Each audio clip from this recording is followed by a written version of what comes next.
Assalamualaikum warahmatullahi wabarakatuh. Waalaikumsalam warahmatullahi wabarakatuh. Perkenalkan, nama saya Ahmad Ardiansa. Saya dari kelas 12 dengan jurusan Akuntansi Keuangan Lembaga. Di sini saya akan mempresentasikan tentang laporan praktik kerja lapangan atau disingkat PKL. Dalam pengertian PKL, PKL atau praktik kerja lapangan adalah suatu kegiatan pembelajaran yang dilakukan dengan cara menempatkan siswa di tempat di sebuah perusahaan, industri atau instansi.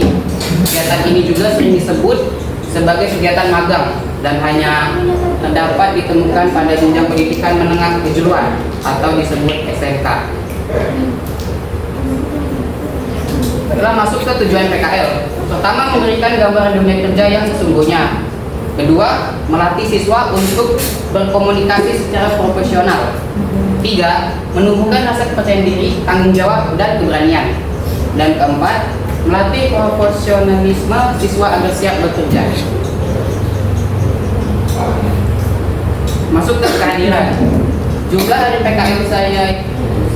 PKL itu 115 hari. Sakit saya itu 3 hari, izin 1, alfa 0. Jadi selama PKL itu saya hanya hadir selama 111 hari. PKL itu dilaksanakan pada tanggal 17 Juli 2024 sampai dengan tanggal 25 November 2024.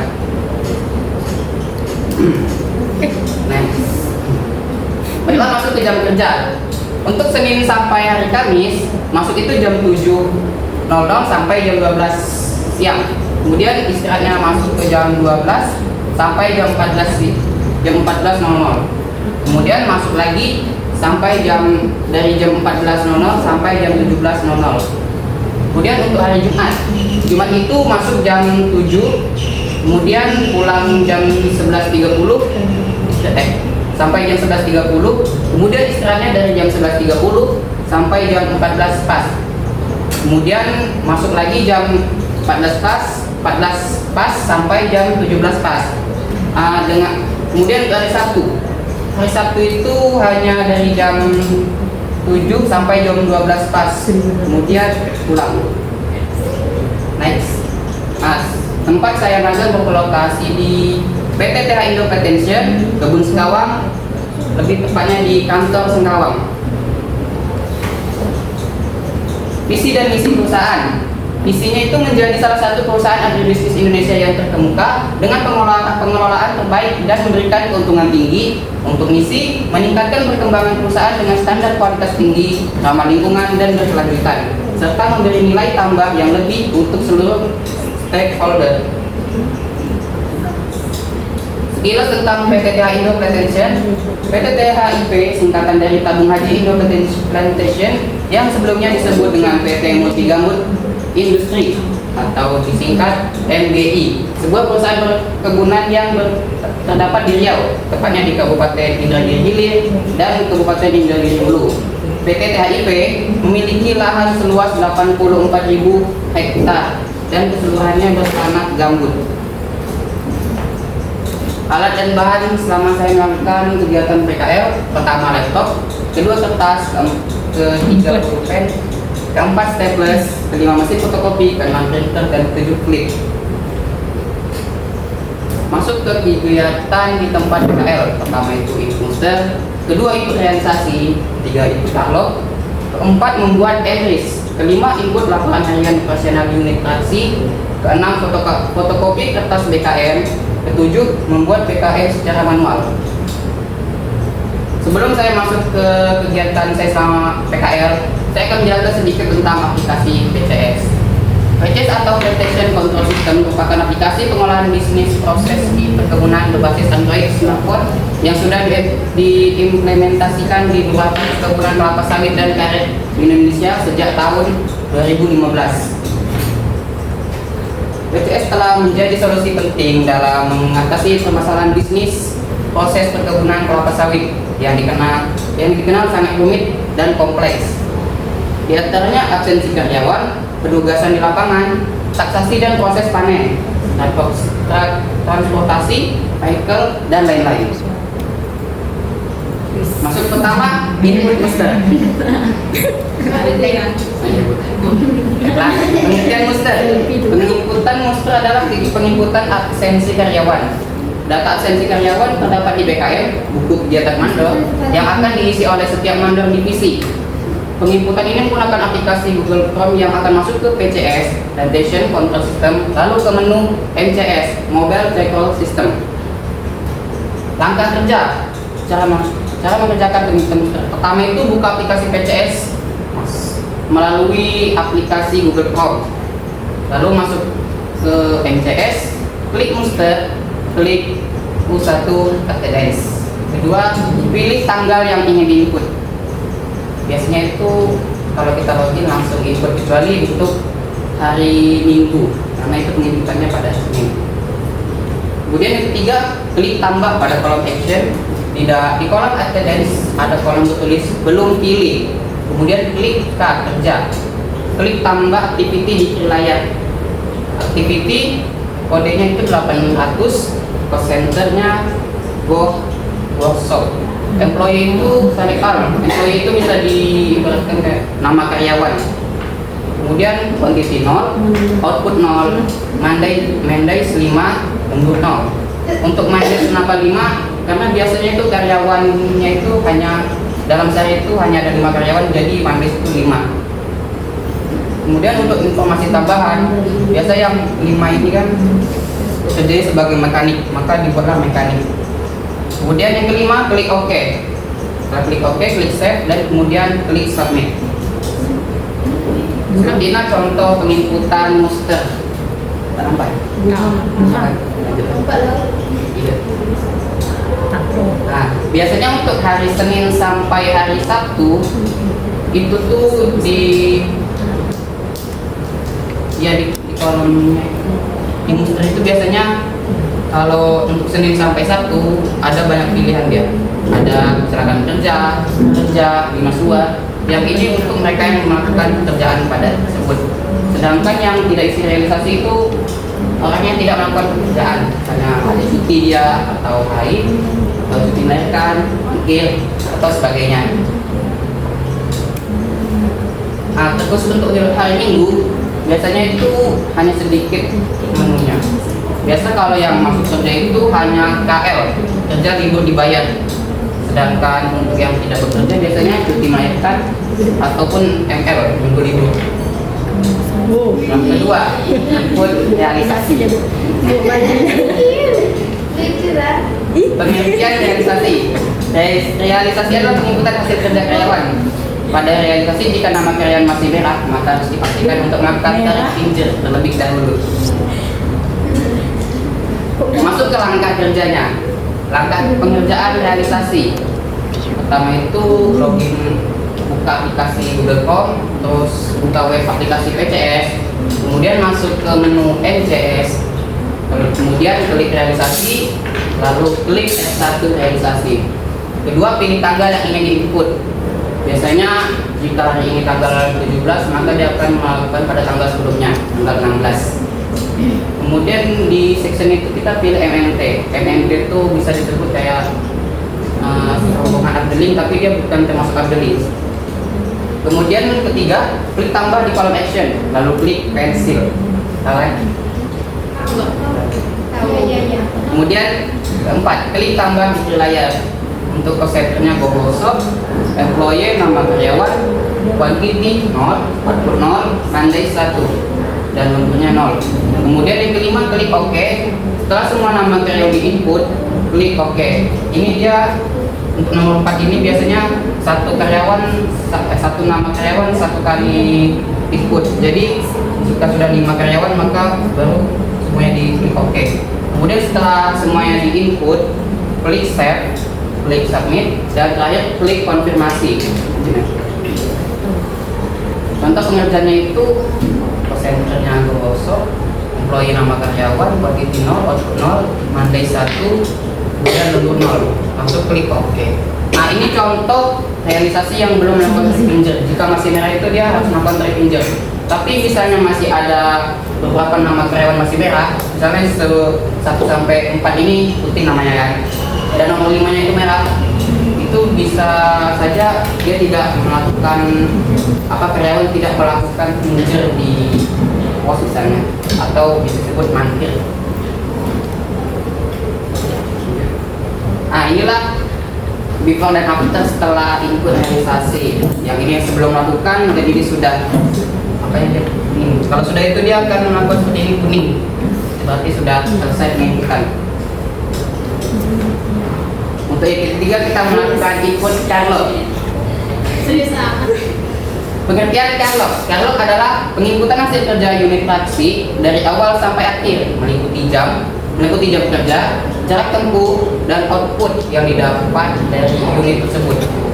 Untuk output adalah hasil nyata dari suatu proses, tugas, atau aktivitas. Output dapat diukur secara langsung dan seringkali mencapai hasil akhir seperti produk atau layanan. Langkah kerja Carlog. Pertama, buka aplikasi PCS, klik enter Carlog, klik realisasi Carlog, pilih tanggal yang ingin di-input.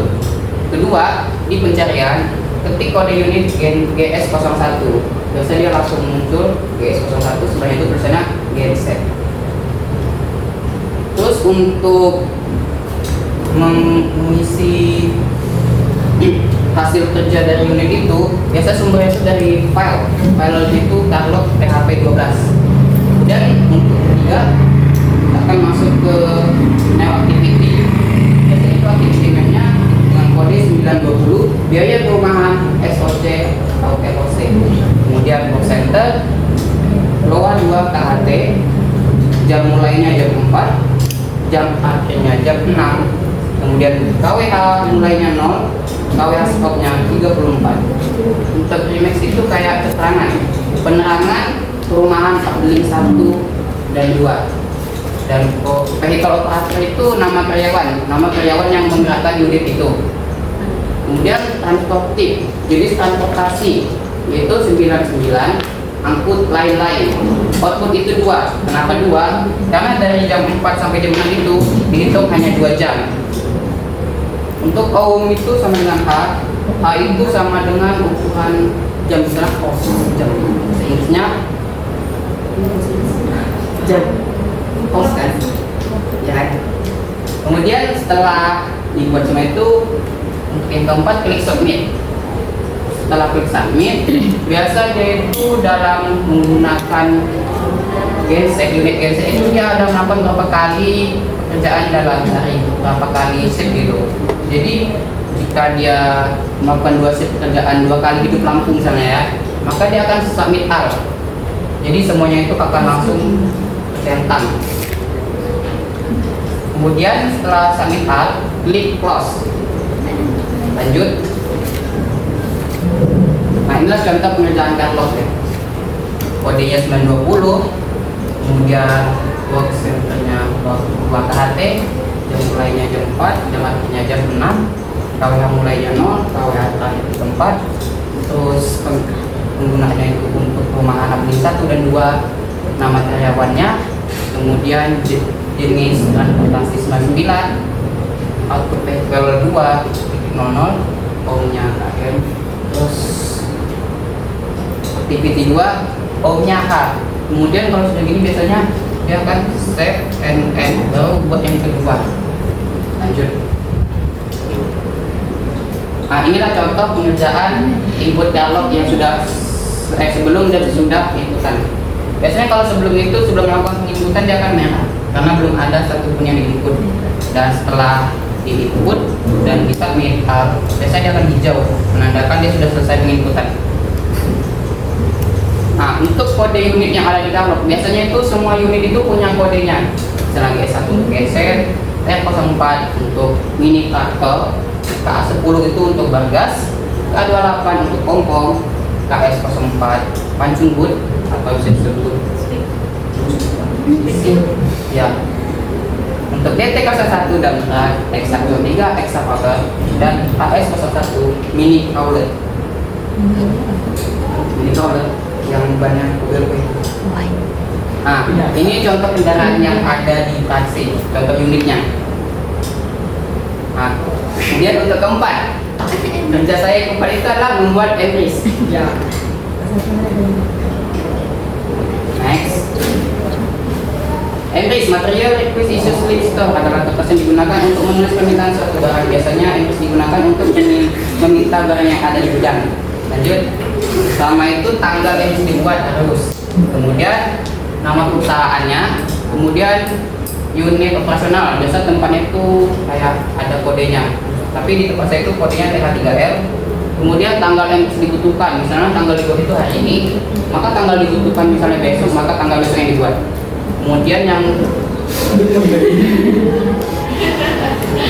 Kemudian untuk barang, misalnya kalau mau buat barang yang dibutuhkan pokoknya di sini. Kemudian tanda tangan yang bersangkutan, ada pemohon, terus KPU, manajer, tugas gudang, kepala gudang, dan pemohon. Input laporan harian operasional unit taksi. Next. Kegunaan laporan harian operasional unit taksi. Laporan harian operasional unit taksi berfungsi untuk mengetahui hasil kerja yang didapat dari unit tersebut seperti trip, kilogram, dan jumlah HM/KM yang dihasilkan. Angka kerja itu buka file di Microsoft Excel, sumber data dari buku katalog dan angkutan. Contoh pengerjaannya itu unit DT. Di unit DT terdapat 3 jenis angkutan. Ada angkut TBS, angkut pupuk, dan angkutan lain. Di tiap angkut juga terdapat 3 satuan, yaitu kilometer, kilogram, dan trip. Misalnya untuk angkut TBS, kilometer digunakan untuk menghitung keseluruhan jarak unit membawa TBS. Sedangkan kilogram digunakan untuk menghitung keseluruhan berat TBS yang dibawa oleh unit. Keenam, unit untuk trip berfungsi untuk menghitung berapa kali unit membawa TBS dalam sehari. Contoh buku angkutnya. Kalau adalah uraian perjalanan alat pengangkutan yang dicatat dalam satu buku folio. Nah inilah rujukannya. Angkut TBS, kilometer, kilogram, dan trip. Next. Fotokopi kertas PKM. Pertama, hidupkan mesin printer, bukan tutup printer. Letakkan kertas PKM di atas kaca mesin printer. Sesuaikan tata letak kertas PKM. Kemudian keempat, tutup atasan mesin printer dan lanjut. 7. Yang ketujuh, membuat BKM secara manual. Next. Pengerjaan BKM kerja manual adalah hasil kerja karyawan yang dimana terdapat hasil lembur karyawan yang dibuat secara manual pada hari tersebut. Langkah kerjanya itu siapkan lembar BKM hasil kerja karyawan berasal dari P12. Contohnya mengerjakan unit A10 di unit tersebut, semua output pekerjaan pada hari itu dijumlahkan. Setelah mendapatkan hasil outputnya, maka output tersebut dikurangi HK. Setelah output dikurangi HK, maka output yang berkurang itu dikali 3. Output yang dikali 3 adalah hasil lembur karyawan dalam satu hari. Contohnya itu outputnya hasil kerjanya itu 1.300 dikurangi dengan HK-nya itu 5.000. Jadi output akhirnya 8.000 dikali dengan 3 sama dengan 24.000. Seperti inilah contoh hasil lembur karyawan. Next. Nah, inilah contoh lembaran BKM. Next. Nah, jadi kan semua pekerjaan dalam satu hari itu digabung, outputnya dapatlah segini. Dan inilah jadi dikurangi nanti menjadikan hasil lembur. Next. Suka dan suka saya pertama mengetahui untuk suka, satu mengetahui dunia kerja berjalan, kedua menjadi pribadi yang lebih berani, dan ketiga hari Sabtu pulangi cepat. Dan untuk duka, bisa koneksi jaringan jelek atau hilang, maka pekerjaan akan terganggu. Kedua, musim hujan adalah kendala yang double, yaitu jalan rusak dan sering mati listrik. Kesan saya dengan adanya PKL, dengan adanya program PKL untuk SMK, saya dapat belajar bersosialisasi terhadap masyarakat atau karyawan. Saya cukup senang dengan adanya PKL. Next. Kata-kata saya, tetap semangat walaupun tidak punya penyemangat, tetap berjuang walaupun tidak punya ayat, semangat cita-cita sebelum cinta-cinta.